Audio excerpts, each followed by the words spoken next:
Salut, moi c'est Charles d'Anicap. L'histoire commence quand le premier kaiju intergalactique envahit la Terre. Et hélas, ce n'était qu'un début. Une vague ininterrompue de kaiju débarque pour anéantir l'humanité.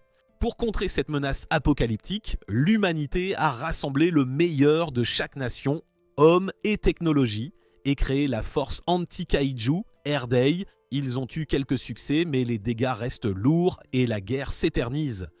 Jusqu'à l'apparition d'un jeune sauveur. Notre héros, Tetsuo, regarde d'autres gamins jouer. Il est très timide et s'enfuit quand ils lui proposent de se joindre à eux. Un jour, Tetsuo tombe sur un robot qui proteste contre la violence faite aux robots. Il réclame des droits et refuse l'autodestruction. Le chercheur principal arrive et les autres annoncent qu'on ne peut plus entrer dans le labo. Il s'appelle Kojika et le robot l'accuse d'être le problème principal. Kojika veut qu'il fonce dans les kaiju et s'autodétruise. Kojika n'en nie rien et rappelle au robot qu'il n'est qu'un prototype. Il compte l'utiliser comme bombe autonome pour éliminer les kaiju. Aucun humain ne sera tué, dit-il. C'est une grande innovation et si on peut en produire en masse, ça changera la donne. Le robot dit qu'il veut juste vivre et Tetsuo est visiblement troublé. Soudain, les alarmes de la ville retentissent. Les kaiju attaquent. Les chercheurs fuient, mais Tetsuo reste pour parler au robot. Kojika est aussi resté parce qu'il veut tester un robot qu'il appelle Bonhomme de Neige. Malheureusement, on lui annonce que son fils est monté dans le bonhomme et en a pris le contrôle manuel. On retrouve Tetsuo à l'intérieur du robot en train de lire la notice. Le bonhomme perd la tête, il ne comprend rien à la situation et dit à Tetsuo que c'est trop dangereux d'être là. Non loin, Kojika explique qu'il n'y a pas d'inquiétude. Il a juste ajouté le cockpit pour l'entraînement. Le bonhomme est impossible à piloter et il faudrait un génie pour le conduire.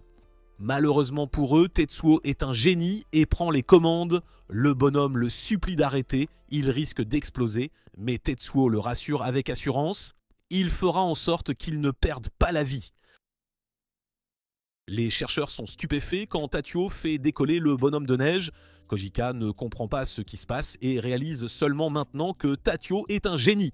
Quelques heures plus tard, le journal annonce qu'un événement incroyable vient d'avoir lieu. Un robot encore en phase de développement a mis au sol un kaiju à lui tout seul.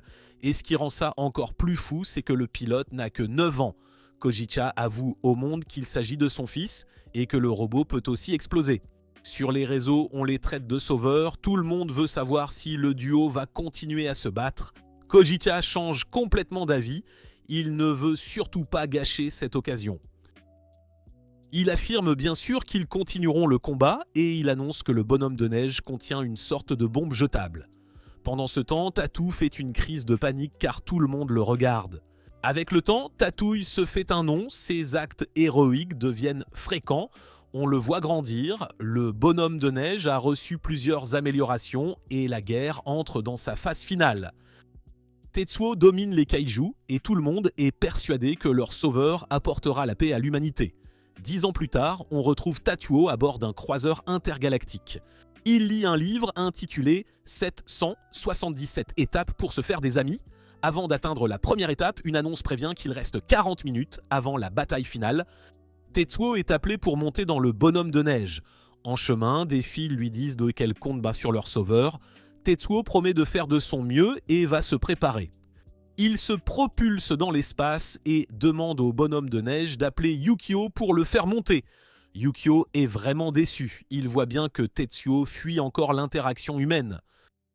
Tetsuo regrette de ne pas avoir été plus calme avec les filles et se traite d'incapable. Il n'a toujours pas appris à parler aux gens puisqu'il a passé ses années formatrices à combattre des kaiju.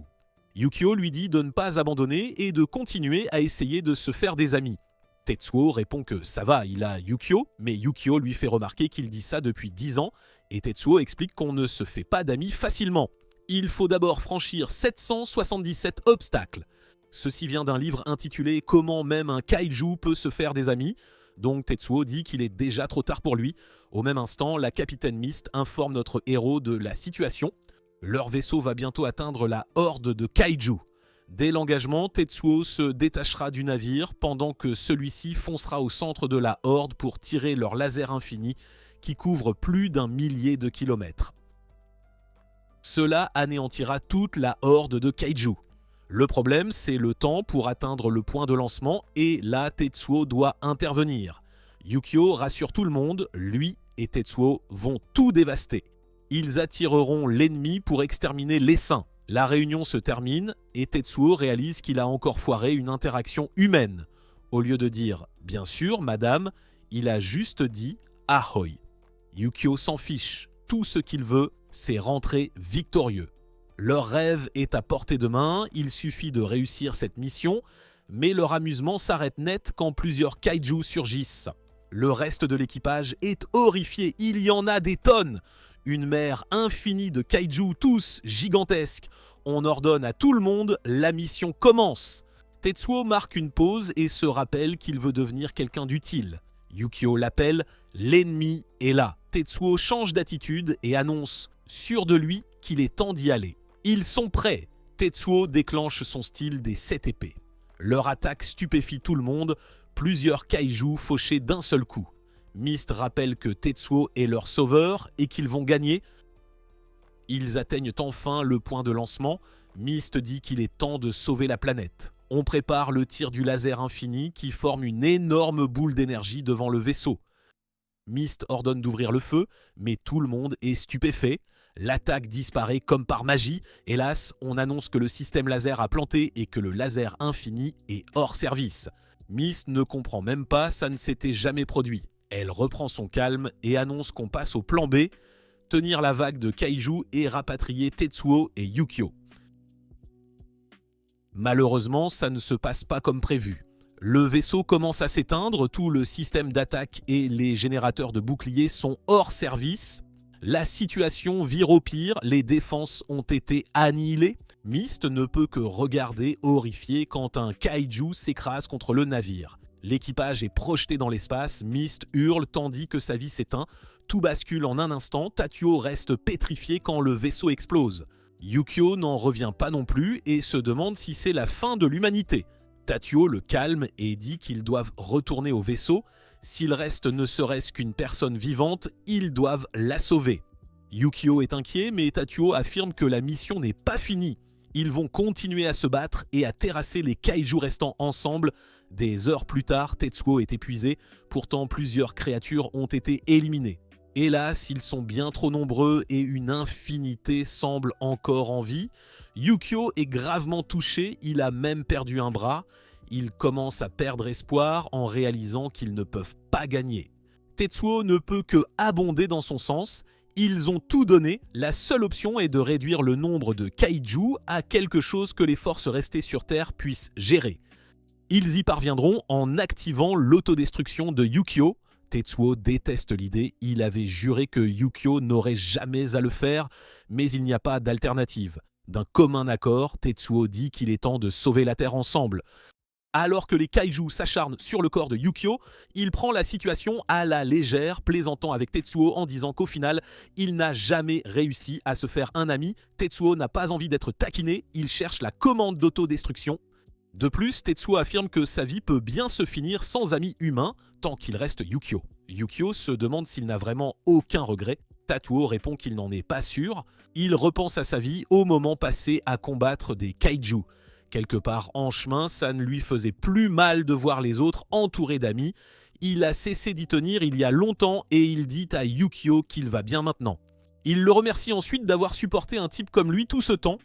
Yukio lui est aussi reconnaissant. Tetsuo l'a vu comme autre chose qu'une simple bombe et lui a donné un nom. Tetsuo remarque soudain que Yukio se tait et il est choqué par la suite. Yukio reprend complètement le dessus et explique qu'il se sent coupable. Tetsuo essaie désespérément de reprendre les commandes, sachant ce que Yukio s'apprête à faire. Yukio avoue que son crime fut de lui voler une vie normale pendant 10 ans. Il se reproche d'avoir forcé Tetsuo à combattre les kaiju à ses côtés, rien d'autre. Tetsuo proteste avec force qu'il est heureux d'être avec Yukio et qu'il ne choisirait personne d'autre. Il le supplie de lui rendre les commandes, mais c'est trop tard. Yukio a lancé le module d'évacuation d'urgence pour Tetsuo et le compte à rebours démarre. Yukio déclare qu'il ne pourrait jamais le laisser mourir car c'est Tetsuo qui lui a donné la vie. Le compte à rebours s'achève et Tetsuo est projeté en sécurité dans la capsule. Il hurle vers Yukio sachant qu'il ne peut rien faire. Yukio révèle que son vrai rêve est que Tetsuo retourne sur Terre et trouve enfin le bonheur. Il veut qu'il se fasse plein d'amis et Tetsuo éclate en sanglots. Il dit à Yukio de ne pas s'inquiéter et promet de se faire au moins 100 amis. Yukio est soulagé, ce sont ses derniers mots.